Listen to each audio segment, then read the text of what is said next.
Today, we're going to talk about corporate social responsibility, cause-related marketing, and how companies and non-profit organizations can work together to develop new products and services that truly can deliver real values to everyone. Hi, I'm Julie Tran, and you're watching MakeChangeTV. Welcome.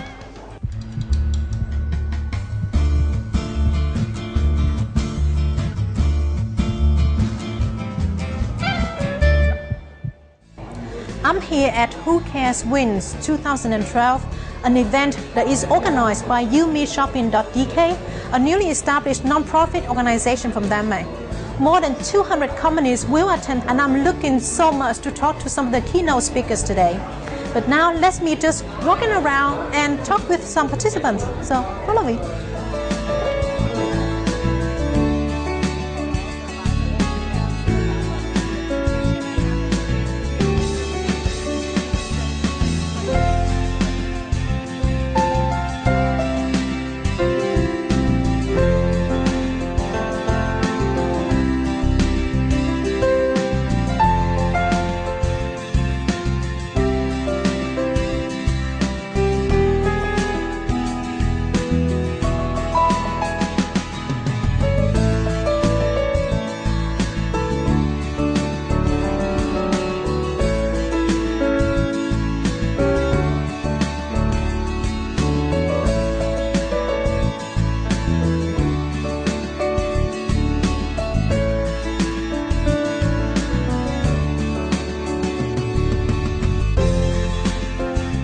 CSR, in my view, there's an old-fashioned way of looking upon it, which is really more or less charity. And that's not the way I look upon it. I look upon it as a partnership between corporations and NGOs or anybody else, but say NGOs. It's a partnership between the two, and it is a partnership in which the purpose is to create shared value, which is not only, for instance, if you buy fair trade goods, you divide the cake in a different way, but you don't create additional value. But if you actually help the coffee growers with using better methods and being more productive, etc., then you are creating additional value. And in my view, that is the new and coming form of CSR. Okay. But how did you create a partnership between two different business organizations that have different business objectives? That's true. But it starts with a shared purpose. And my background, I have a business background, but I also have a background within World Scouting. And you know, Scouting is the largest youth organization on earth. And in my view, the way we should look upon Scouting is the greatest leadership development program on earth. And it actually graduates 10 million young people each year. That's a lot. And if you look at a company, and say it's a telco or it's a manufacturer, whatever, computer, software, whatever it is, such a company will be very dependent on having access to the best leaders in the world. And that's what Scouting produces. Scouting is the greatest leadership development program and actually fosters the type of leaders that this sort of company will need. So they have a shared purpose, and they come to the party with different resources, while the company has resources, they have money, they have know-how about leadership, they have physical premises, they have computer networks, they have everything. While Scouting brings its tradition for how to develop young people, and it brings actually young people who are in the process of becoming tomorrow's leaders. And in that partnership, I think it's relatively easy to create a lot of additional value, to make the cake a lot bigger for the benefit of both parties. That's CSR. That's CSR. Then do you think that with the way you see CSR, is this relevant for every single business, every single industry? Because we still have skeptics, people who still think now that CSR is just, for business that want to have PR out of it. Is this relevant for every single business? Yes, it is. and if somebody thinks of CSR as a PR exercise, I just say, let go. It's not interested. But in my view, every company in the future will have to redefine themselves or itself as a movement. So they have to put purpose before profit. They have to focus on making a difference in society. And making that difference can be their primary mainstream business, or it can also be something related to the way they do business. And CSR is partnering with other parties in creating that shared value and making things happen. And that's something very different from just charity or PR. And I think it applies to every single type of business on earth. Okay. So if we have to compare Danish companies when it comes to CSR versus, the rest of the world, how would you view on that? Are we ahead or are we behind, or how do you see it? I think we have some really important front runners. I say Novo Nordisk, which is the largest pharmaceutical company in this part of the world, actually is basically a diabetes company. They're not only in the process of selling insulin, they're actually doing a lot of other things to alleviate and prevent diabetes, which is a wonderful example of CSR activity, and they're really front runners. Another one, the company I chair, which is Grundfos, actually also as part of their main business is in the process of transforming themselves from being just sellers of pumps into being providers of clean water to everyone. And that is also a wonderful example, and they're really front runners in that.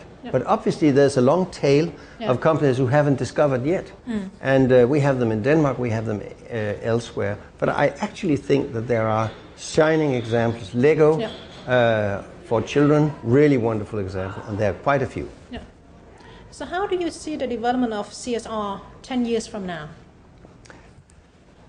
I think while most companies today look upon CSR as a side business, something nice to have, they will in 10 years time look upon it as need to have. It is a part of the mainstream strategy, and it is something that they couldn't imagine being without. Okay, that's great. Now let's move to another direction, because from your speech you talked about Unboss, which I find very fascinating. So can you explain about that? What is Unboss? The leader of today is the boss, and the boss will perform his functions, will perform his functions through a hierarchy using a power structure. That's the essence of being a boss and managing a business or anything today. Now, the unboss will manage a movement, and she will actually transform her business into a movement, put the course before the profit, organize it in a more flexible and engaging fashion, involve people that are not even paid or employed, involve other people who are passionate about the cause into it, and they will create value not for customers but with customers. And the unboss is the person that can orchestrate a movement like that and a company like that. And it takes a very different kind of person than the traditional CEO that you see on TV every night. It's a different type of person. And my purpose in life is actually to unboss everything. Okay. So I'll unboss Denmark, I'll unboss the world, I'll unboss scouting, I'll unboss anything. That's what I'm interested in. But the way I see it, from my perspective, there's a difference between being a leader, a true inspirational leader, and a boss. Sure. So are you talking about, the boss becomes the true leader where she or he, inspires other people and create a movement around their organizations, or how do you see it?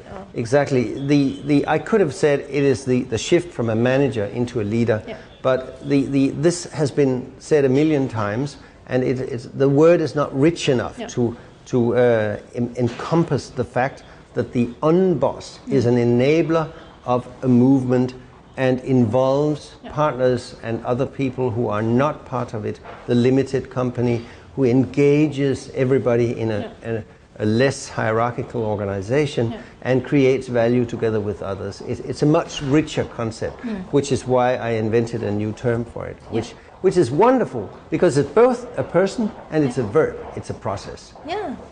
So now we can have a new business card, more like Unboss. Unboss. Yeah.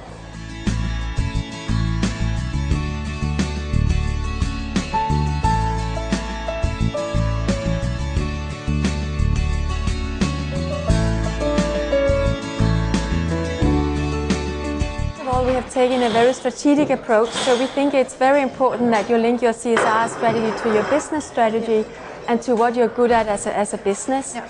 And that's why we've actually decided on 3 strategic themes, which is the climate, it's safety in terms of how can you prevent accidents from happening, and then the third one is health. All 3 areas that we really know something about, because insurance is what we do, so that gives us a certain knowledge that we can activate.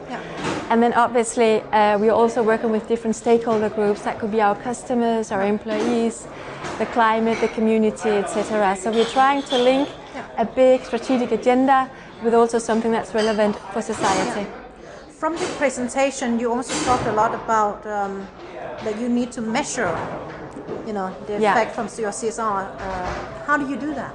Well, we do that in a lot of ways, but when it comes to things like climate, then we actually have a CO2 measurement. So 4 times a year we measure how we are doing on the CO2 side. So we measure how much paper, how much water, electricity, and so on and so forth. So we do things like that to make sure we're always on track and that we meet our targets. But we also measure other stuff, like if it comes to the employee side, how many people do we have who have left us, how many people are sick, etc. Are we investing in the right way in our people? So it's all about sustainability in the long term, and to make sure you're always on track, you need to measure and track how you're doing short term, you can say, so to speak. And you also established partnerships with a non-profit organization like WWF. So before you established the partnership, did you think that it can be difficult to establish a partnership because you have different objectives when it comes to your business and their vision and so on? So how do you overcome the challenges? I think it's quite important when you enter a partnership that you have an open mind and that you're quite clear that actually, yes, we do have, in some ways, we do have different targets that we want to achieve. But then what binds us together is this big agenda that we want to do something good for society, or there's something that we want to change in society. So if you're quite clear about that and open-minded, I think it's pretty easy to overcome. But it is something, of course, that you need to discuss and be open about. So did it live up to your expectation before you enter? Yeah, okay. Very much. And I think entering into a partnership is definitely good for us. It's also good for the NGO, because I think coming from different worlds actually gives us the opportunity to discuss new things. We can inspire each other, but we can also challenge each other. Some things they know better, some things we know better, and if we mix it all together, then actually we can achieve a lot together. So that's what is very exciting about it. Come on girls, in this crazy, crazy world. You're the diamonds, you're the pearls. Let's make a new tomorrow. Come on girls, come on boys. It's your future, it's your choice, and your weapon is your voice. Let's make a new tomorrow today. Cause-related marketing, or cause marketing, is the idea that a business and a cause can team up in a commercial way for their mutual benefit. It takes many, many different forms. Sometimes a company will say, we are going to make a contribution each time a consumer buys our product to your cause. Sometimes they will support advertising and other forms of promotion that generate support for the group. Many different forms, but it's that basic idea not of philanthropy, but of working together in a way that benefits both parties. Okay. So you have researched about this for more than 10 years. So where did it start? Well, in the US, it's said that the big bang of cause marketing was in about 1983, when American Express created a campaign that offered to make a contribution towards the restoration of the Statue of Liberty every time somebody used their card or applied for a new card. And this idea of appealing to people's desire to give back, as opposed to simply wanting to save money or receive a prize, was somewhat revolutionary. And it turned out that card usage went way up, applications for cards went up, and $1.7 million was raised for the restoration. So that idea took hold, and it's been done in everything from food products to the selling of automobiles. Okay. So now looking back at the development during the past 10 or 15 years, how would you characterize that development? Is this more common now in the US that companies do? Yes, it is. It has grown in acceptance. There was a time, even when I started my company about 11 years ago, even then the amount of cynicism in the business world was much higher, where people said, consumers don't really respond to these ideas. As well as in the NGO world, the level of suspicion, of concern that they really shouldn't be or couldn't be working as partners with business was quite high. But over time, more and more cases have proven that this can be an effective strategy, and more people in the NGO world have become educated and more professional about this very specialized field, and that has helped. In addition, the good news and bad news is that the world has only developed more problems over time, and it's become clearer that that governments can't solve every issue, and so people are looking for new solutions and are expecting more from companies, and that all fits together to have elevated this field. How do you choose a good cause? The first thing to do is to examine your business and see what are causes that resonate with what you do, and what are the issues that you're facing that you'd like a cause platform to help you solve. Clearly, if you are able to find a cause that is logical, a food company fighting hunger, a transportation company helping to get vital materials from one place to another, or transporting people in need, that makes your communications job a lot easier. And then once you've picked a cause, then you have to determine whether you're going to work with a particular NGO, a group of NGOs, or whether you're going to approach the problem with your own solutions, not so much relying on an NGO. When looking at it for a partner, which is very often the wise thing to do, you need to look and see, is this a group that doesn't have any skeletons in the closet that might cause problems for us from a public relations point of view?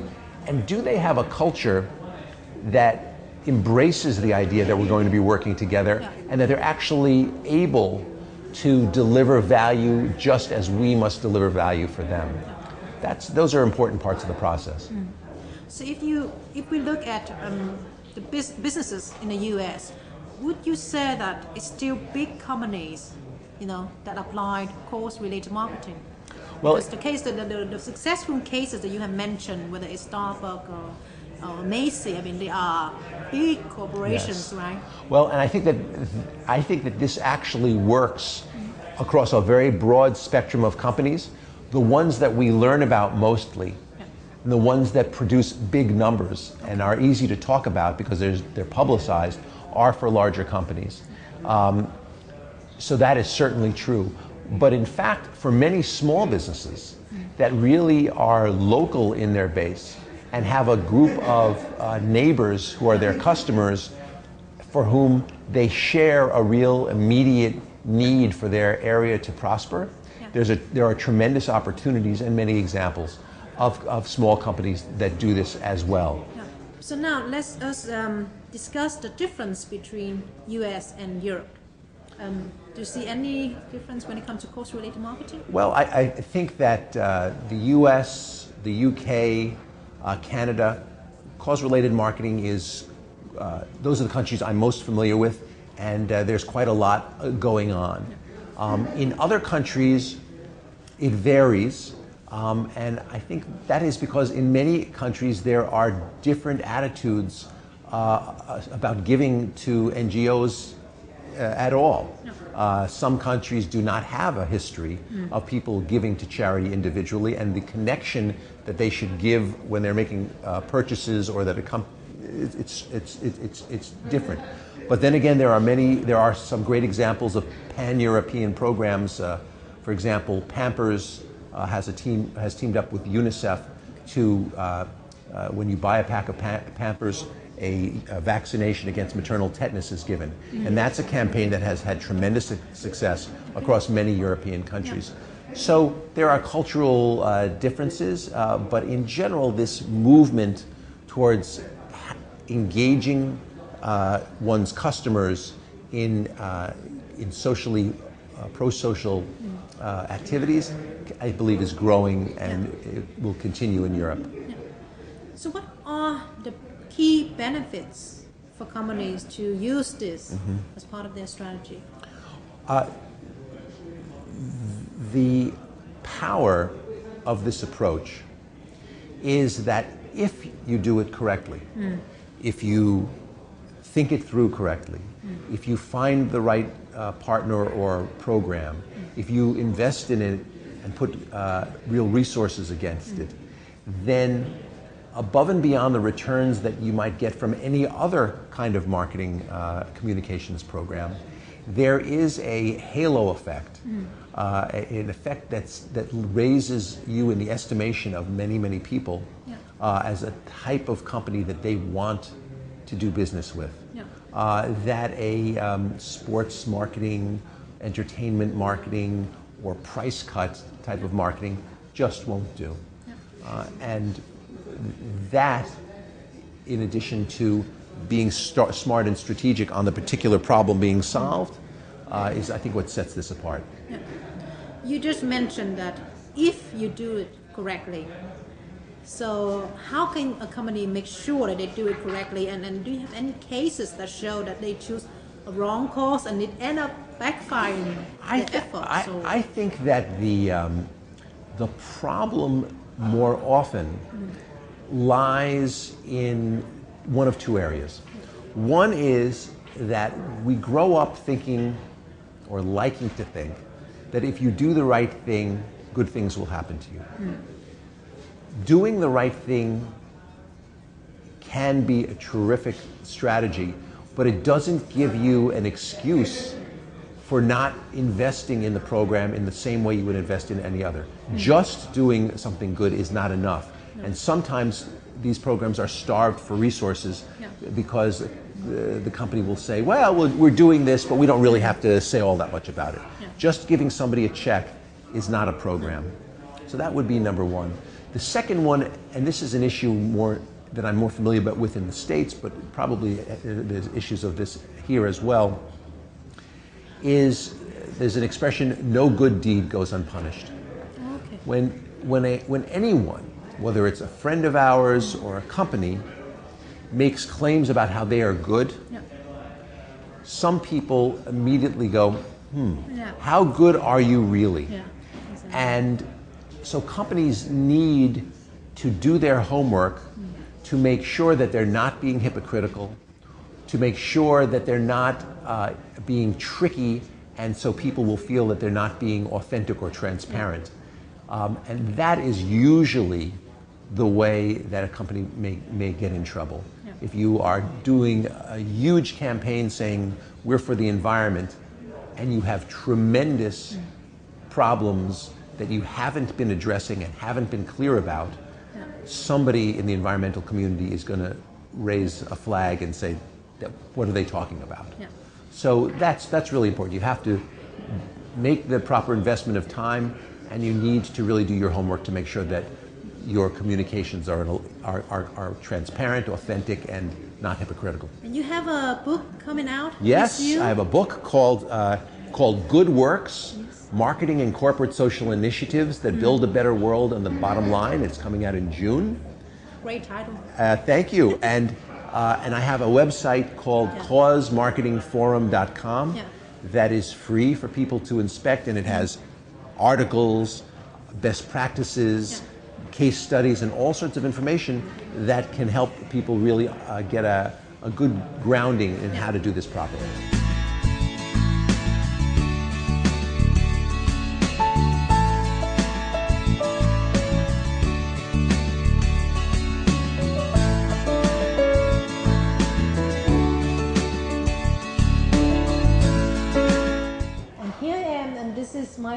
interview for today. I'm here with Myers Raman Hi. from Corporate Citizenship, and you're from the UK. That's right, Your yes. first time in Copenhagen? First time in Copenhagen. It's been really interesting and really cold. Yeah, really cold. But, Yeah, we do have snow outdoors now. So today you talked about matchmaking yeah. between corporates and non-profit organizations. How do you create a perfect match? I think it's not, rocket science. We all know what we're looking for in relationships, and I think it's human values that we all kind of value the most to us. So things like commitment, honesty, openness, a bit of fun, a long-term relationship. These are things that we value as human beings, and these are things that then customers will understand as well. Yeah. So it's not a huge leap to go from what we're looking at as individuals to what corporates and NGOs should look at in terms of developing long-term and effective partnerships as well. In real life, we know that not all relationships end in happy marriage ever after, and there are divorces. So as a company, how can you afford that? Because, if you're a big brand and if you make one silly mistake and you choose the wrong partner, it may create, a very bad reputation for you. Yeah. How to avoid that? There's no foolproof 100% certain way of doing that, but I think it's all about doing research and doing preparation beforehand. Really set your objectives out from the start. What are you trying to achieve? What are you looking for in a partner? Yeah.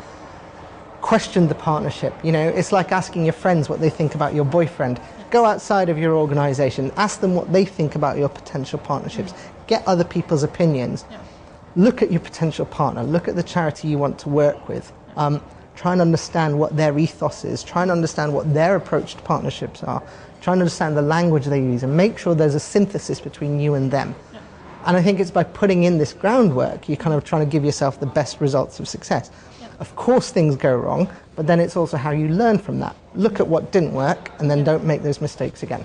And you should share that process to the public as well. What do you think about that? Because Absolutely, be open, be honest. The public are hugely savvy now. They've woken up to cause-related marketing. I guess we're potentially in a period of distrust. People are looking for companies to make mistakes. Yeah. So be open and honest. It's very hard to hide things nowadays. Yeah. So I think kind of that openness and honesty, if something goes wrong, will make it softer for you. Now we talked much about how a corporation should choose a partner from an NGO sector, but how about the other way around? Because as an NGO and go out and look for a partnership with a corporation, is there any difference about how you should approach it? I think it's a very similar thing, and I've actually worked on both sides. I've worked on an NGO side and on a corporate side. It's the same sorts of things. Why is the corporate doing what it's doing? What are they trying to achieve out of it? Are you getting value for the partnership? They want to work with you. They want your brand. They want to leverage all the goodwill and all the kindness that's behind you as a charity. Yeah. So make sure you're an equal partner. Make sure it's mutually beneficial for you. Because there's a lot of corporates who will be out there trying to get what they want and not really understanding what you want. Yeah. Approach it as an equal. It's not a case that they're a donor and you're a recipient and you have to go begging anymore. That dynamic has changed. NGOs have power now. And I think, what I would like to see is NGOs be more forthright in kind of saying yes or no to partnerships. Yeah. So from your experiences working with several cases from the UK, how long does it take normally, before a partnership more like, successful? You have to do a lot of work before you can put something public. When I worked on the Pampers UNICEF partnership, now that was miraculously quick, but we still did 7 or 8 months of work before we went outside with it. I know a lot of other companies doing work now, but you have to get your own house in order first, interrogate the partnership, get your communication right, make sure everything's in place. So I think, it's not really a case of quick wins, and companies who think it's a case of quick wins are the ones who will end up in divorce. Okay. Now you know. Yep. All right. Thank you so much for this short interview. It has been a pleasure to listen to your presentation. It's been great. Thank you very much. Thank you. Well, that's all for me today. 4 different interviews from Who Cares Win 2012. And I hope you get a lot from all the interviews, just like I did by talking to different presenters. And that's it. Thanks for watching, and also remember to connect with me through Facebook and Twitter, and visit our Facebook to get more updates about the trend, about CSR, but also about social innovation in general. So thanks for watching, and remember to smile and shine. Bye!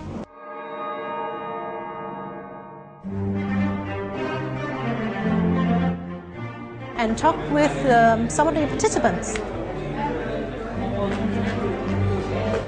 Please, quiet! And what was my question? About